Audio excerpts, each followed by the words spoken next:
Hey everybody, it's Emily here from Phoenix Gateway, and I wanted to come on today and do a little video about some things that have come to the forefront for me.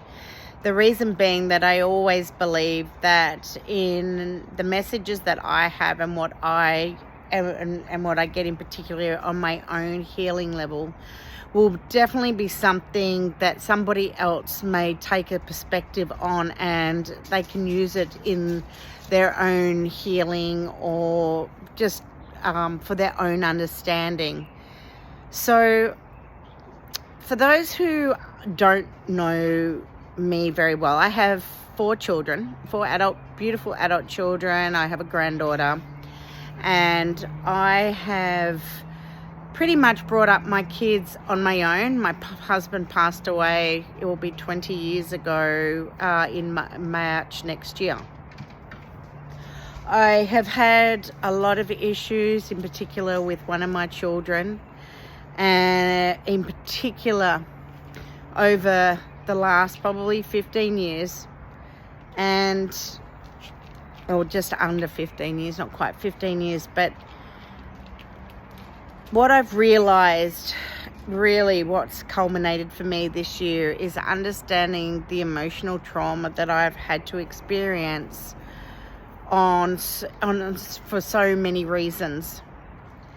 And what's also interesting is that it's not just our physical lifetime now, but it's also issues that can stem from past lives that we bring into this lifetime that we haven't been able to heal on our own, or it's a part of the contract that we signed to bring through in this lifetime for us to work on, to acknowledge, to heal, to strengthen ourselves on every level of our mind, body, and spirit. It's so that we can shatter the illusions that have been created. And for those that follow me, I talk a lot about sacred geometry, and what we have is the as above, so below. So when we look at sacred geometry, what happens on a large scale also happens on a small scale. It is what we call self-similar. And what we are seeing playing out in this world at this present moment, which has been really hell on wheels for the last few years, is also what we can see going on within ourselves. Okay, it's it's that unrest, it's that need to start to heal aspects of ourselves as we start to awaken. And not all of us do get to this point, but so many of us are awakening on a level that is expanding our consciousness. And as we do that, we're actually expanding our own frequencies. And we're coming from different levels of, one of the main reasons I always say that we are here is because we need to learn to love. We need to understand the unconditional love of self. But we have been taught from generation to generation to generation, and especially if you have been brought up in certain religious groups, okay, we have had this mind control that has been going on, or if it's through wars like the Holocaust, we have then aspects of fears and anxieties that sit deep within our cellular memory. They say epigenetics can actually can expand up to 20 generations. And that is massive. Can you get, just from saying that, the knowledge of, or the understanding of what we need to create to heal ourselves, our generational healing, is huge. So let me tell you about I've come to realize for myself. And it really started last year on the level of working with Dragonfly. So an aspect of deciding to actually run tours to Egypt was what made me go, you know what, I need to do this, was actually seeing Dragonfly, the way Dragonfly presented itself to me. Understanding that Dragonfly is a representation of the illusion. It's the illusion of what we see on the outer world, and then it's also the illusion that we create within ourselves. It's about breaking down the matrix of what is around us on a grand scale as well as within ourselves. It is all about transformation. It is Phoenix energy. It is birth, death, and rebirth. And it is the most beautiful, beautiful insect. And, you know, the messages that the universe are giving us clearly when we start looking, whether it's through animal, insect, plant, color, numbers, is out there, okay? Even through people, it's words, it's everything. This is all a part of a system that we are a part of, and it's the universe showing us this is how we are so connected, and we can start seeing these messages. So because of what I was being shown, I made the choices to run these tours, and it started to help me also in my own healing.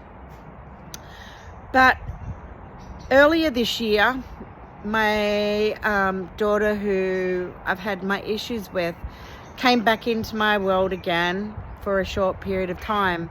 When she came back, she actually gifted me a dragonfly. It was like a Swarovski or a glass one, but it was really beautiful, and it meant so much to me because she actually didn't know how important the dragonfly was to the work that I was doing, but we are very connected, and it was like a wow factor when she gave it to me.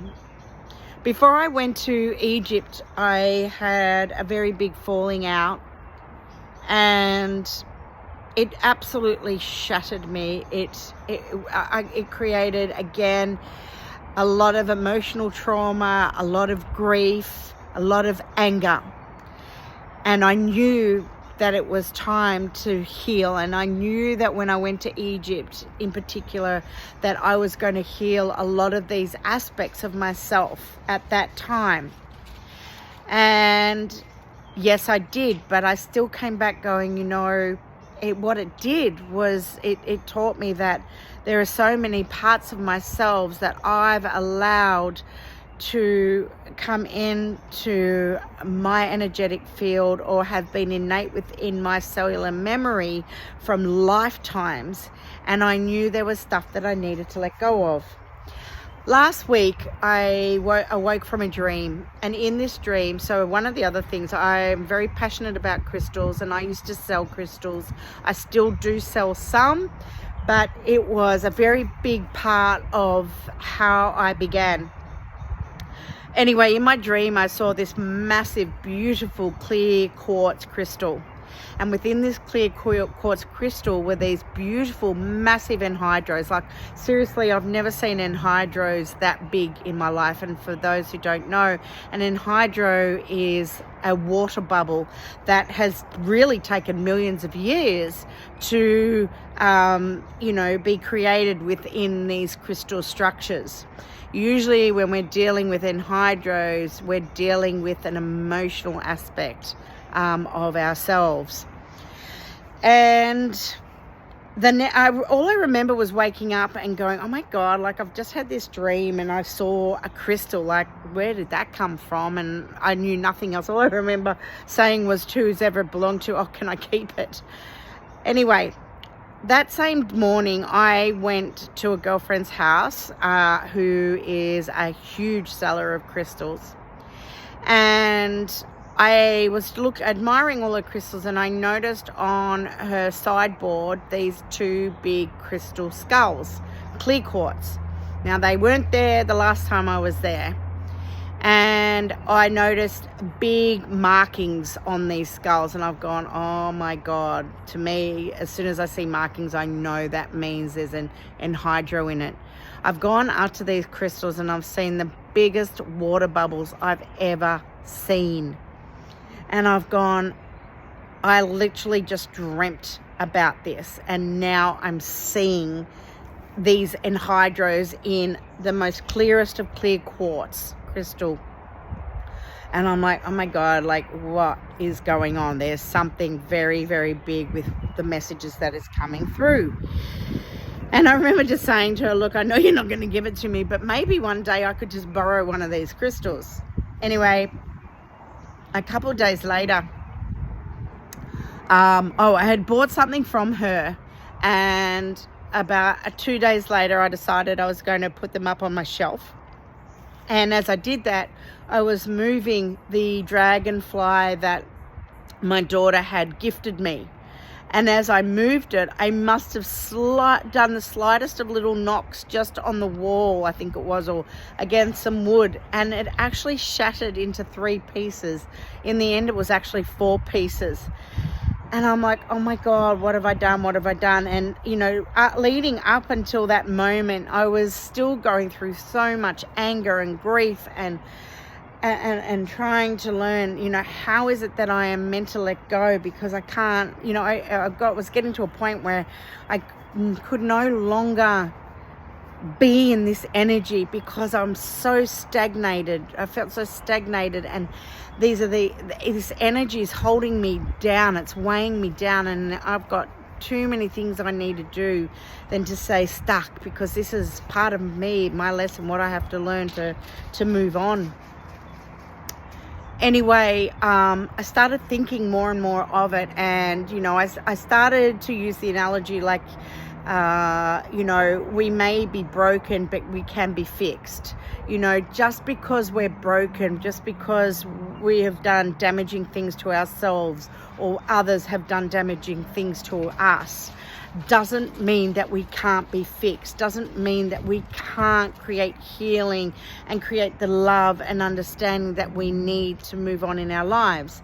And then I started thinking about, I don't even know what it's called, but it's that Japanese art where they put gold on pottery to actually fix the potteries that are broken. So they create the most beautiful pieces, you know, of pottery when they start healing and fixing it with the gold, and it's just remarkable. And you know, for me, it's like going, okay, we can actually heal the aspects of ourselves. We can heal what we consider broken. And I decided to ring up a girlfriend of mine because I wanted her perception of what was happening and what I was getting. And I kept thinking that whatever was going on was a generational thing, you know, was something about me needing to heal, you know, the generational, the generational trauma that was being experienced. And so I started telling her all about the my experiences that I've just told you. And she said to me, as I finished talking, she said, a car has just gone past me and the number plate is DNA. And it was like, oh my God, you know, when we're looking for these signs, this is a sign, these are the signs we're looking for. So it is, you know, her seeing that sign DNA is telling me that I need to do the healing of generational trauma. This is an aspect of what I am here to do. And it was also interesting because at first, you know, I had thought that the crystal had only broken into 3, but it ended up breaking into 4. But at the time it was only 3. So I don't know how it just, an extra piece broke off. But another thing, one of the things I'd said to her was, it's really interesting too when you say DNA, I've told you 3 pieces. They say that our 3rd strand of DNA is now activated. So this is coming from a more conscious place, a higher frequency, and knowing that we, you know, I'm on track, and this is the aspect of what I need to create, and it's about me transcending the illusion of what I have created around the story of my life, the story of her life. You know, what I see in my perception with her is one thing, but what I can work on is the illusion that I've created around myself. I can heal the aspects of, you know, there's been that include that of self-confidence and the self-awareness and the guilt and the anger and so many other aspects of me. And it's like saying, you know what, I'm shattering this illusion now, because it is time for me to create the life that I am here to live. So I am here to consciously create my reality and to make it the most amazing, unbelievable life that I'm here to live. I can't control what is going on the outside. I can't control this world, just like you and I, none of us can. But what we can control is what we do for ourselves, the healing that we bring upon for ourselves, and what we're here to create. And as I've said a number of times, is that as we start to heal the aspects of ourselves, as we start to understand love and bring that into our field and expand that into the fields of others, we are going to create a massive shift in consciousness and reality.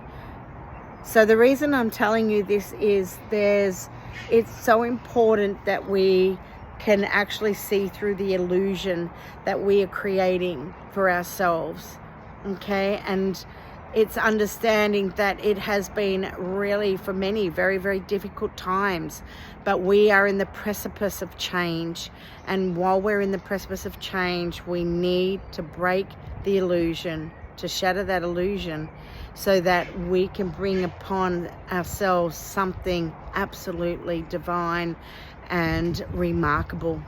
So I look forward to speaking with you soon, and bye for now.